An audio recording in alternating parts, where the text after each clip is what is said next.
Now, the main enemy is Freemasonry. Freemasonry claims that it tries to make good men better men, and it accepts only men of high moral character, and it's an educational religious society. They seek to improve the community. But what they fail to tell the people is that Masonry has another purpose. It's completely unknown to much of the public and many of the Masons.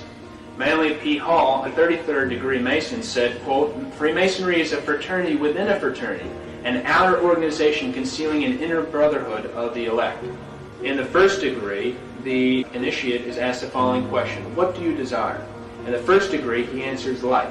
In the second degree, he answers more light. In the third degree, he answers further light. But he's led phase by phase through a series of blood oaths. Now, Albert Pike, who's probably the most famous Freemason of all time, he was a Mason who simultaneously occupied three different positions. He was the head of Washington, D.C. Masonry, he was the head of American Masonry, and he was the head of World Masonry. Albert Pike wrote the book Morals and Dogma. It was published in 1871. It's been called the most important book of Freemasonry. It's been called the Bible of Freemasonry. Albert Pike says in Morals and Dogma, quote, "The Mason is familiar with the doctrine that the Supreme Being is a center of light." And what is this light that the Masons are talking about? Page 321 of Morals and Dogma by Albert Pike. Quote, "Lucifer, the light bearer, Lucifer, the son of the morning, is it he who bears the light? Doubt it not," end quote. And on page 324, he repeats the thought. He says, quote, "A devil, a fallen Lucifer, or light bearer." He identifies Lucifer as being the devil. The New Agers believe the same thing as the Masons. Manly P. Hall wrote the book, The Lost Keys of Freemasonry. He says this, quote, "When the Mason learns the key is the proper application of the dynamo of living power, he has learned the mystery of his craft. The seething energies of Lucifer are in his hands," end quote. So the Masonic writers are telling the public they conceal the worship of Lucifer from the rest of the Masonic Lodge. In the 28th degree, the symbol, this is for the degree Knight of the Serpent, it has a snake biting its tail. And what looks to be a friendly person, but you look in the reflection here, as you can see, if you turn around, it's a demon. And that's important because Albert Pike says, quote, "That which is above is as that which is below," end quote. The House of the Temple in Washington, D.C., which is where Freemasons receive their 33rd degree. You have to be chosen to be a 33rd degree Mason.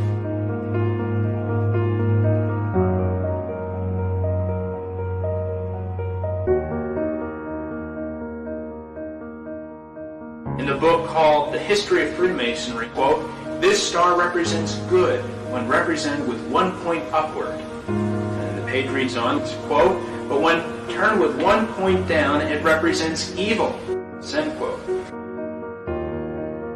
The pentagram is one of the biggest symbols in Satanism.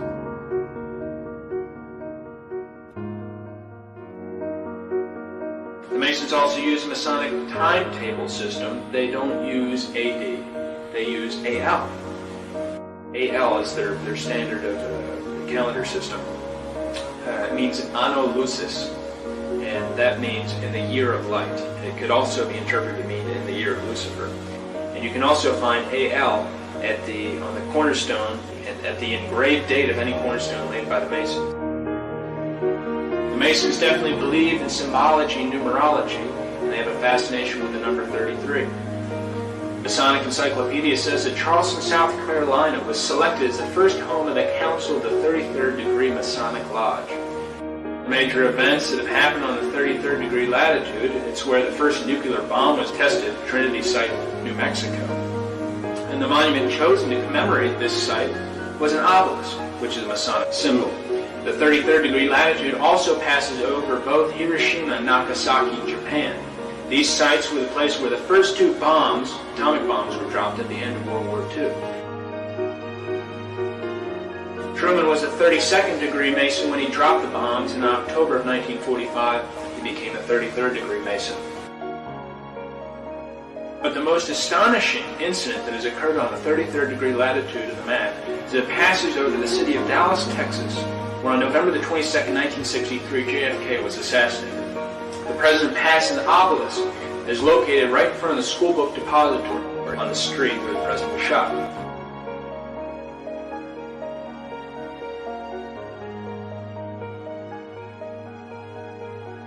But what we know as Freemasonry came most recently from the Order of the Knights Templar movement in the 1300s.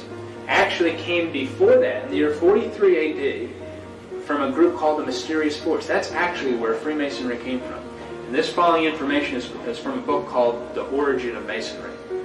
The Mysterious Force was established in 43 AD, and it started when a counselor to King Herod Agrippa came to him and complained that the followers of Jesus had a mysterious force. So the purpose of this group was to attack the teachings of Jesus, and that they should establish their own mysterious force in order to preserve Judaism. King Herod Agrippa said, quote, "We will use the hammer because it was used to nail Jesus' hands and feet. Every session will be opened by striking the hammer 3 times, end quote." And you notice that judges have the hammer to bring order to the court. King Herod Agrippa said, quote, "We will make degrees. These will be 33, symbolizing the age of the impostor." And on November the 43 AD, the first official session was held in the First Temple of Jerusalem, which was a basement in the palace of King Herod Agrippa. The meeting of the Mysterious Force was always held in the temple. That was the name, the temple.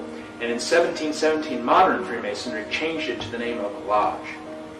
To prove that Masonry is of Jewish origin, we'll hear the following quotes. The Rabbi Isaac Weiss wrote in 1855, quote, "Masonry is a Jewish institution whose history, degrees, assignments, signs, and explanations are of Jewish nature from beginning to end," end quote. Theodor Herzl, the founder of Zionism in 1897 in Switzerland, said, quote, "Masonic lodges are established all over the world to offer us help to achieve our independence. Those pigs and non-Jewish Masons will never understand the final objects of Masonry," end quote. President Barack Obama concludes his 3-day trip to Israel today, and it began early with a trip to Mount Herzl, where he laid a wreath on the tomb of Theodor Herzl, the Zionist visionary who imagined the state of Israel, but who died 40 years before it came into being. Those pigs and non-Jewish Masons will never understand the final objects of Masonry, end quote.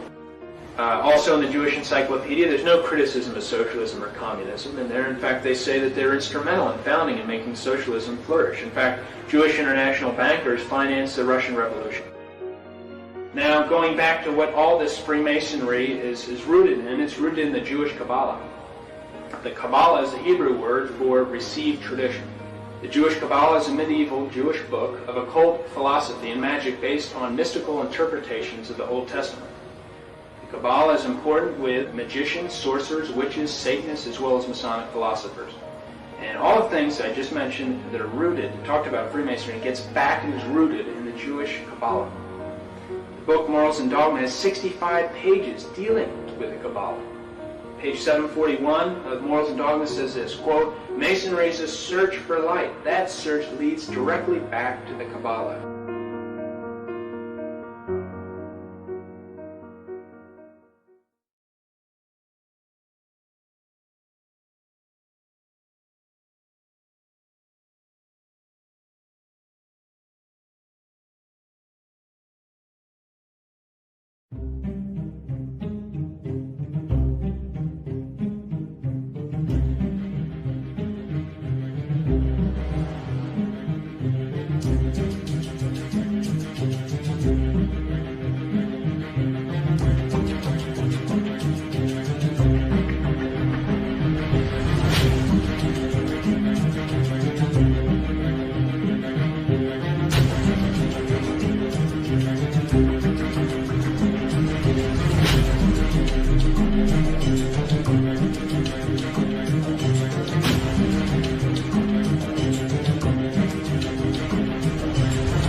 I'm a Christian, sir. I'm pure and virtuous and wholesome and innocent. How can you say anything about me? Sir, you need to be born again. I am born again. Now, did you just say that you are Lucifer? I am Lucifer. Okay, define Lucifer for me. Pure, virtuous, wholesome, innocent individual that's out to help people. Lucifer is? Yeah. Say that again. Lucifer is a pure, holy... Virtuous. Virtuous. Now, is he the Lucifer that God created? That's the same one. Oh, man, this is great. Oh, Amen. God bless you, Amen. brother. Because that's exactly what the Shriners and Masons teach us. This is what a Mason confesses, is that Lucifer is light.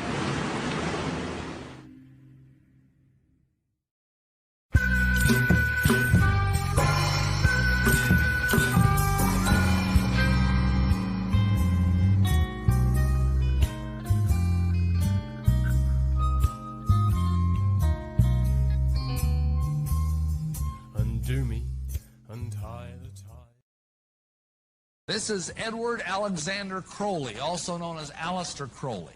He styled himself the wickedest man in the world. He believed himself to be the great beast. And he changed his name to Aleister Crowley so it would add up in both English, Hebrew, and Greek Kabbalah as 666. In 1904, Crowley had a communication with an extraterrestrial being named Iwas. And this being, through his wife, kind of a channeling type operation, brought forth a book that was called the Book of the Law in 1904. And this book declared that the slain and risen God had stepped off the throne and that a new God, the crowned and conquering child, was taking his place. He was a brilliant genius. He could play 8 chess games blindfolded. He was an accomplished poet, mountaineer, painter, writer. He had so many Masonic degrees that you could fill up 5 pages of a book with them. This guy was probably the most highly honored Mason in the world. And he began doing rituals to bring forth this crowned and conquering child. And he began to start what he called the cult of the fascinating child. And in doing this, he uncovered, without knowing it, the royal secret of Masonry. And what happened was, a gentleman came knocking at his door after he published a book. And in this book, it was a book of poetry, and in the book he had made an allusion to something. And this guy, his name was Theodore Royce. He was a German occultist and the head of the OTO, the Ordo Templi Orientis, which stands for the Order of Eastern Templars. There's the Knights Templar again. And this Theodore Royce told Crowley that he had given away the greatest secret in occult history. And Crowley said, "What do you mean? I don't even understand it." So the guy promptly initiated him on the spot to the 9th degree of the OTO and then explained the secret to him. And you're about to learn what this secret is. The secret is that as a Mason, you are promised immortality. Where do they get their promise of immortality? Simply, the secret that Crowley uncovered, probably through demonic intervention, is the secret that this immortality is conveyed through tantric sex magic. And the kind of sex magic that we're talking about here, unfortunately, is the sexual violation of a little child. Crowley taught that the way you could live forever was by vampirizing little children sexually. And this, I apologize that this is so horrible, but Masons are doing this. Not all Masons, please understand me. Probably 1 in 100 knows about this. But this is a significant enough problem that I feel compelled to share it with you. This is why the Masons believe that they will live forever. They think every time they defile a little child, they steal some of that child's youth. What happens then is they believe that they are accessing alternate universes, alternate realities where they can become as gods. Everything in magic, like everything in the occult, has its yin and yang. It's positive and it's negative, it's good and evil. There's always this dynamism. And so therefore, just like there is a tree of life, there is also a tree of evil. This is called the Qlīphot in Hebrew, which translated means harlots. Here is what is ultimately involved. There is a belief that through this sexual perversion, they can access these tunnels into alternate universes, alternate realities. And the goal of this kind of magic is to find your own universe and become the God over that universe. This buys into the modern day physics theory that there's many, many dimensions of reality. Maybe you've read about that. Alternate universes. It shows up in science fiction a lot. And then once you're the God of this universe, you can start sucking the energy out of it. And you can use that energy through this child to live forever and ever and ever. And there are men, I have met several that claim to be hundreds of years old. And this broad genre of magic is called, and here's a nice big word for you, Transuguthian magic. And all that means is it's magic that goes into trans-Plutonian space. Space beyond the planet Pluto, which they believe is beyond the pale of the sun and therefore beyond the pale of the Judeo-Christian God. They believe there are gods out beyond Pluto that are far more powerful and far more dangerous and far more deadly than either God or the devil. And that's what these beings, these men, are trying to access. I mean, this is such a problem that we are actually, I now know of 5 national support groups that are helping people that are survivors of Masonic ritual abuse. You come from generations of ritualistic abuse? Yes, my family has an extensive family tree, and they keep track of who's been involved and who hasn't been involved.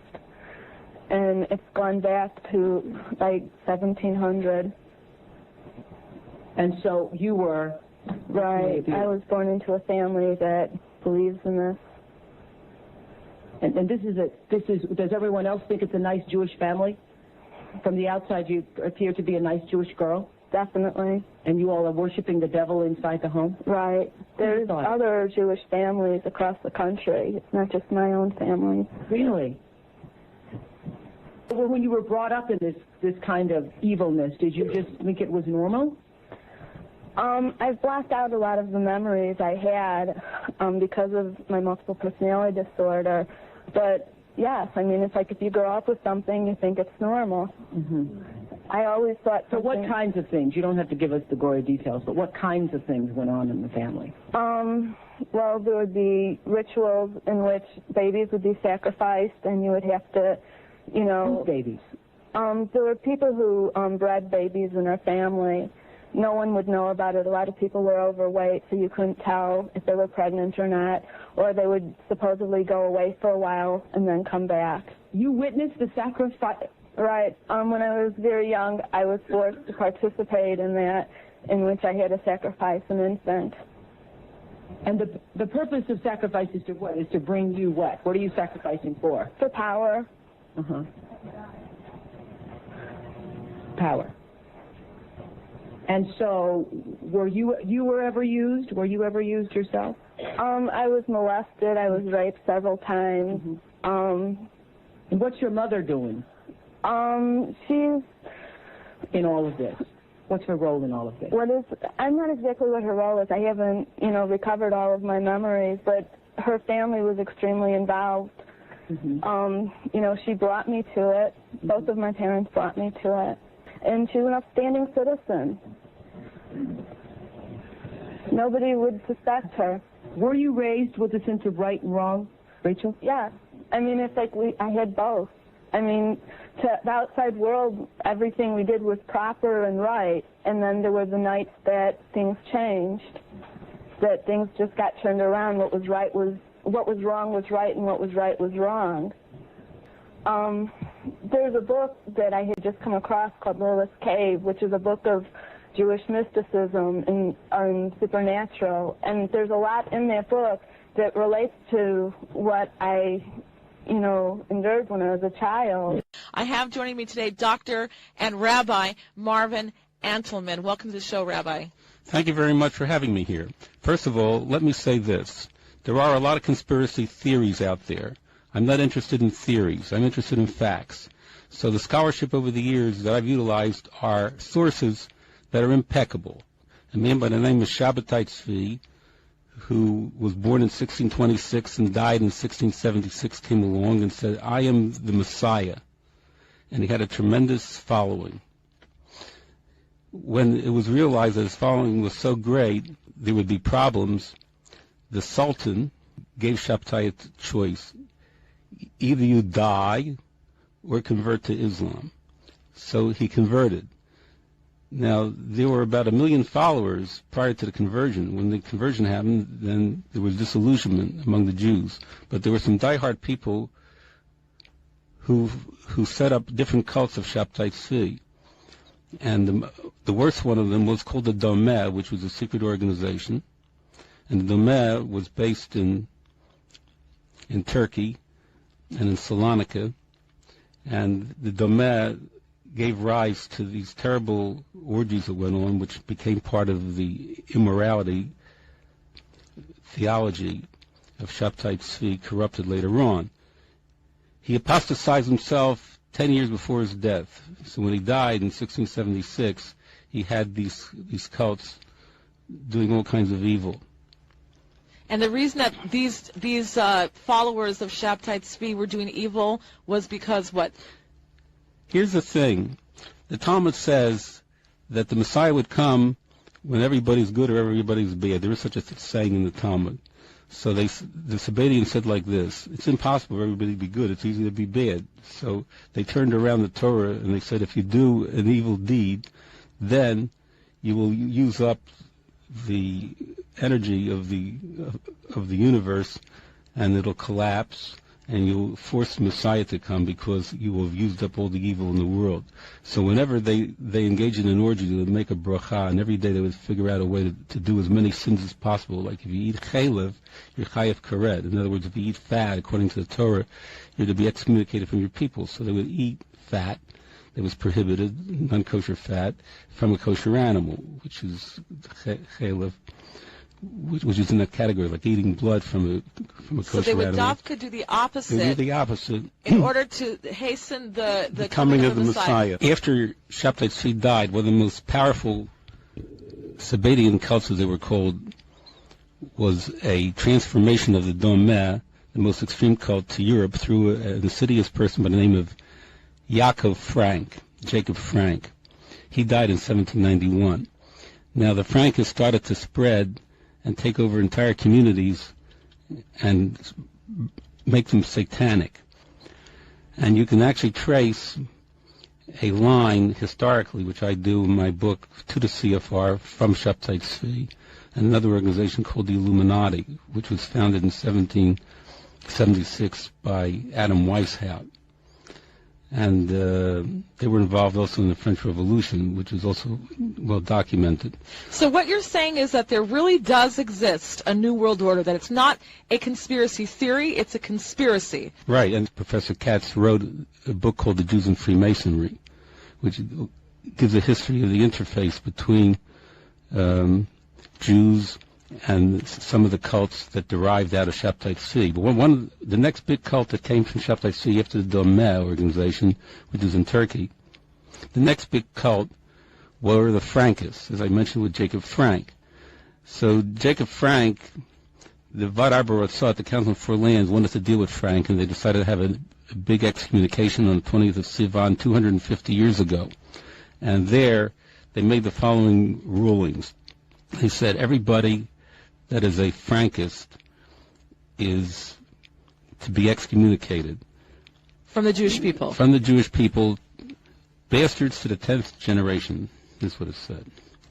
And they prohibited people, because the Frankists were into Kabbalah, they prohibited the study of Kabbalah until you were 30 or 40 years old and you had a belly full, as they said, full of Talmud. Only then could you study the Kabbalah. Right. And they said they're women or whores, and they're hereby excommunicated from our people to the 10th generation. This is what the Council of Four Lands labeled the Frankists, right, because they so deviated from Judaism and all that Judaism holds to be true and righteous. These people went off and made basically their own deformed religion, and so the Jews wanted nothing to do with them. They kicked them out. That is correct. Okay. Are there non-Jews that joined this Sabbatian cult? No, non-Jews did not join the Sabbatian cult, but the non-Jews did join the the Illuminati. Police sources tell me this isn't the first time a sex party has taken place behind me, a claim that Freemasons I spoke to today deny. They say they do not stand for this. It's a secretive organization sitting right next door to the Battle Creek Police Department and the county courthouse. Police sources described to us an out-of-control sex party scene. Police sources told us the first officer to walk inside was shocked to find a couple performing a lewd sex act right in front of him, along with multiple nude women, drugs, and men videotaping it all behind these closed doors. Charlie told me Freemasons don't go on camera, and he didn't know about the multiple arrests that were made that night. He heard a rumor that night there was some nudity, and when he went to the facility at about 1 in the morning to check the party out, he didn't see anything wrong. Sometime after that, police arrived. He says this is not what they state.